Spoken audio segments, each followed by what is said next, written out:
Did you know Uber got fined 10 million euros this year for infringement of privacy regulations? The Dutch Data Protection Authority is imposing a fine of 10 million euros on Uber.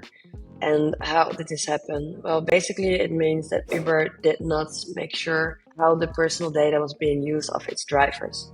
If you have a company and you are collecting or sharing any data, this case might be relevant for you. And today I'm going to share 3 tips in order to avoid privacy regulations issues down the road.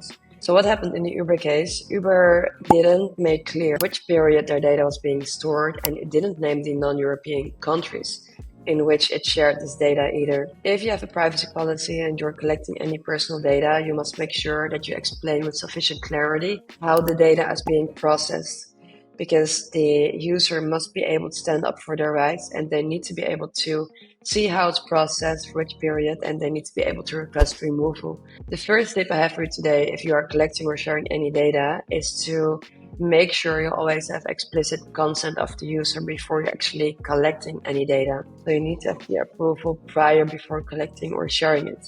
The second tip I have for you today is to maintain a clear privacy policy. A privacy policy must clearly outline what data you are collecting, why you are collecting it, and how it will be used. Make sure these items are explained in a fairly clear and understandable way for the user.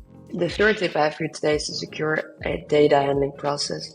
So make sure the data is encrypted, regularly update the security protocol, and establish a robust breach response plan to protect user data.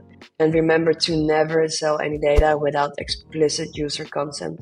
If you found these tips helpful, or if you have any questions, please drop a comment below and we'll get back to you as soon as possible.